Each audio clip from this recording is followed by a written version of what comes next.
तो चलिए दोस्तों वीडियो की शुरुआत करते हैं। सबसे पहली कंपनी की बात करते हैं। पहली कंपनी का नाम है दोस्तों विप्रो लिमिटेड। बट इसको डिस्कस करने से पहले अगर आपने अभी तक चैनल को सब्सक्राइब नहीं किया है तो चैनल को सब्सक्राइब करके बेल आइकन को प्रेस कर लो ताकि आने वाली जितनी भी वीडियोज़ हैं उसका नोटिफिकेशन आपको सबसे पहले मिल सके। और एक डिस्क्लेमर भी है, जो भी न्यूज़ एंड अपडेट्स हम लोग कवर करेंगे वो सारी एजुकेशन पर्पज़ के लिए है, सीखने के लिए है।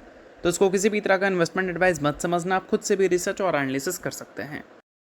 तो चलिए दोस्तों वीडियो की शुरुआत करते हैं। सबसे पहले बात करते हैं विप्रो से रिलेटेड कुछ इंपॉर्टेंट न्यूज़ एंड अपडेट्स के बारे में। सो दोस्तों विप्रो की अगर हम बात करें तो आज के दिन इस कंपनी से रिलेटेड एक बड़ी खबर हमें देखने को मिल गई है।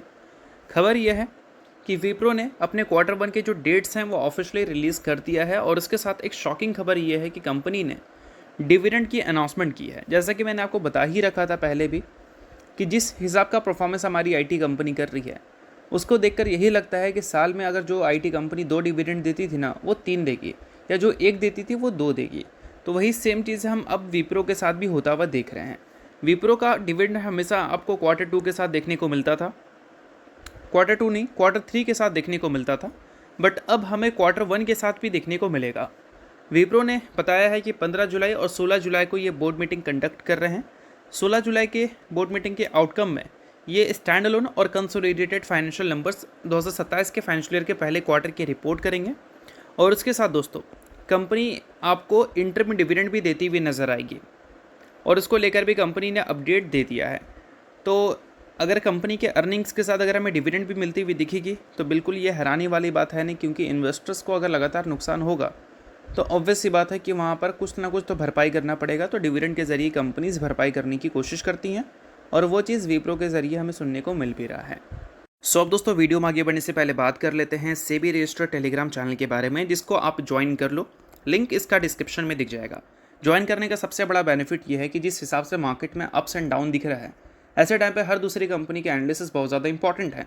तो यहाँ पर आपको सभी कंपनी के टेक्निकल्स को एनालिसिस कर अपडेट होता हुआ देखने को मिल जाता है, जो कि हर किसी के लिए काफ़ी ज़्यादा यूज़फुल है। और इसके लिए आप चैनल को ज्वाइन कर फ्री में आप चेकआउट भी कर सकते हैं इन कंपनी के प्रॉपर टेक्निकल्स, जिससे आपको आइडिया लगेगा कि अभी इन कंपनी में क्या चल रहा है। तो without wasting any time link description में है, लिंक की तरफ जाकर चैनल को फ्री में ज्वाइन कर लो। तो चलिए दोस्तों बात करते हैं अगली कंपनी के बारे में, जिसका नाम है इन्फो एज इंडिया लिमिटेड। आज के दिन 2 कंपनी अपने बिजनेस अपडेट्स की वजह से काफ़ी ज़्यादा पॉपुलर हुई है।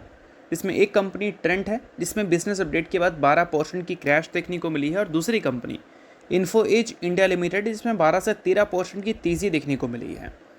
अब ये दोनों कंपनी की बिजनेस अपडेट मार्केट को अलग अलग लगे हैं।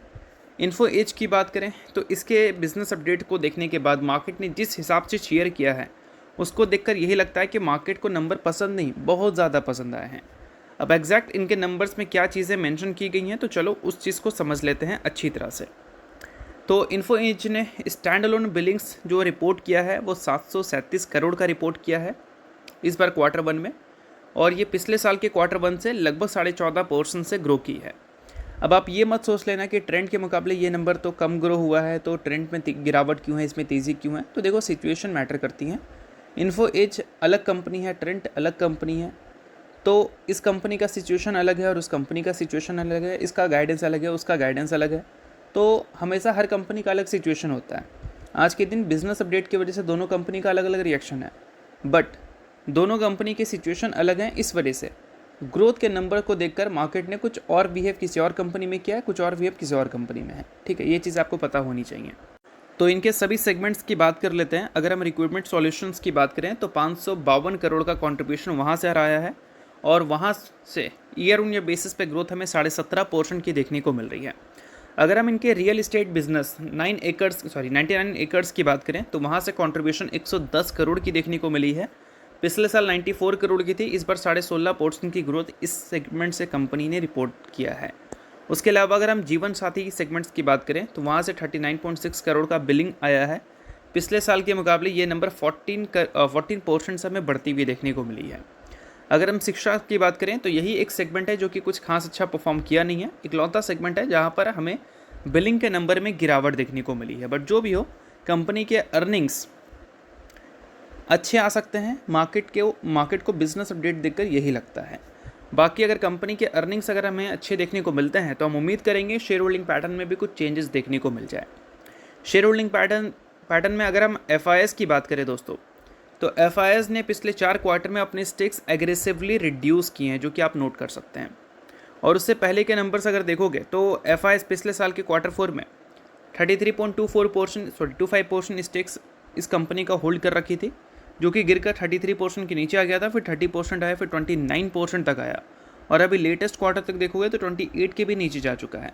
तो एफआईएस की सेलिंग पिछले 4-5 क्वार्टर से इस कंपनी में काफ़ी एग्रेसिव दिखी है, और वही पीरियड में डियाज ने अपने स्टेक्स इंक्रीज़ किया है, ये हम मानेंगे।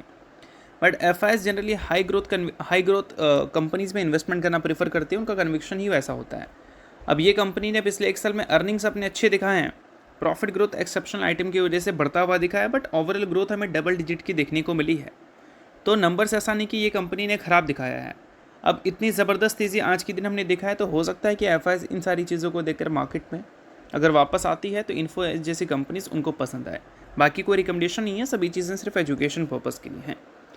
सो अब बात कर लेते हैं अगली कंपनी के बारे में, जिसका नाम है दोस्तों टाटा पावर लिमिटेड। बट इसको डिस्कस करने से पहले अगर आपने अभी तक सेबी रजिस्टर्ड टेलीग्राम चैनल को ज्वाइन नहीं किया है तो उसको जाकर आप ज़रूर ज्वाइन कर लो। उसका लिंक आपको डिस्क्रिप्शन में देखने को मिल जाएगा। लिंक के थ्रू जाकर चैनल को बिल्कुल फ्री में ज्वाइन आप कर सकते हैं, ताकि आने वाली जितनी भी अपडेट है उसका आपको नोटिफिकेशंस वहाँ पर भी मिले। और सेबी रजिस्टर्ड रिसर्च एनालिस्ट के टेलीग्राम चैनल है, तो कॉल्स वगैरह भी आपको दिखते हैं, जिसको भी चेकआउट आप कर सकते हो। तो लिंक डिस्क्रिप्शन में है, लिंक के थ्रू जाकर चैनल को फ्री में आप ज्वाइन कर लेना।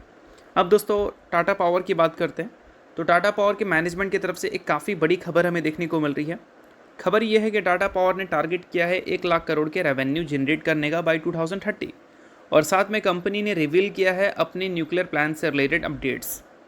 तो पूरी खबर यह है कि टाटा पावर का टारगेट है कि 2030 तक हम 10,000 करोड़ का नेट प्रॉफिट और 1 लाख करोड़ के रेवेन्यू रिपोर्ट करने का टारगेट लेकर चल रहे हैं। और इसके लिए कंपनी एक्सपेंशंस करने वाले हैं अपने सभी बिजनेसेस में, चाहे हम verticals including generation, transmission, distribution, renewable, manufacturing, किसी भी सेगमेंट्स की अगर हम बात करें तो। और यहाँ कंपनी ने रिवील ये भी किया है कि उनका प्लान है एक्सपेंड करने का अपनी solar equipment manufacturing capacity by adding a new 10 gigawatt project in Orissa. तो ये भी एक काफ़ी अच्छी खबर है अगर हम बात करें टाटा पावर के एक्सपेंशन से रिलेटेड। बाकी इसके अलावा अगली कंपनी की बात करें तो अगली कंपनी है दोस्तों CDSL, यानी कि central depository services India limited. अब CDSL की बात करें तो इस कंपनी का परफॉर्मेंस, हालिया परफॉर्मेंस थोड़ा सा अप्स एंड डाउन वाला ही देखने को मिला है। बीच में CDSL की परफॉर्मेंस ख़राब हुई थी, और इसका सबसे बड़ा कारण था इक्विटी टर्नओवर, जो कि ख़राब हो गया था कैपिटल मार्केट का।